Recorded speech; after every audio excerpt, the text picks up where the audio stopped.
40 দিনের মহাযজ্ঞ শেষে অতঃপর সোমবার আর্জেন্টিনা স্পেন ফাইনাল ম্যাচ দিয়ে পর্দা নামতে যাচ্ছে গ্রেটেস্ট শো অন আর্থের।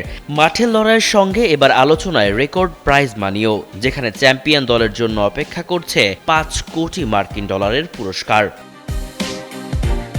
ফিফা সভাপতি জিয়ান্নি ইনফান্তিনোর পরিকল্পনা অনুযায়ী 48 দলের অংশগ্রহণে এবারের বিশ্বকাপ পরিণত হয়েছে ইতিহাসের সবচেয়ে বড় ফুটবল আসরে।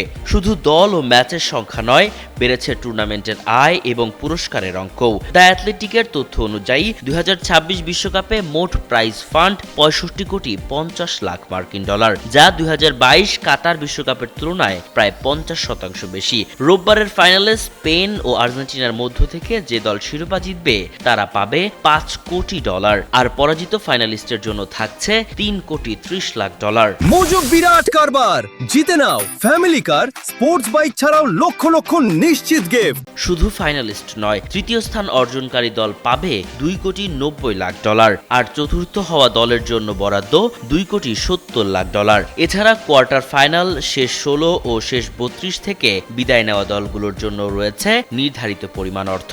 সেই সাথে এবারের আসরের অংশ নেওয়া প্রতিটি দলই নিশ্চিতভাবে পাবে অন্তত 1 কোটি 5 লাখ ডলার। ফিফা এই অর্থ সংশ্লিষ্ট দেশের ফুটবল ফেডারেশনের কাছে হস্তান্তর করবে। পরে ফেডারেশনগুলো খেলোয়াড়, কোচিং স্টাফদের মধ্যে অর্থ বন্টন করবে এবং দেশের ফুটবল উন্নয়নেও ব্যবহার করবে। ধারণা করা হচ্ছে 2026 বিশ্বকাপ থেকে ফিফার আয় 10 বিলিয়ন ডলার ছাড়িয়ে যেতে পারে। বিশ্বকাপের প্রাইজ মানির ইতিহাসও বেশ চমকপ্রদ। 1982 সালে প্রথমবার পুরস্কারের অর্থ প্রকাশের সময় চ্যাম্পিয়ন ইতালি পেয়েছিল মাত্র 22 লাখ ডলার। 4 দশকের ব্যবধানে সেই অঙ্ক বেড়ে এবার চ্যাম্পিয়ন দলের জন্য হয়ে দাঁড়িয়েছে 5 কোটি ডলারে।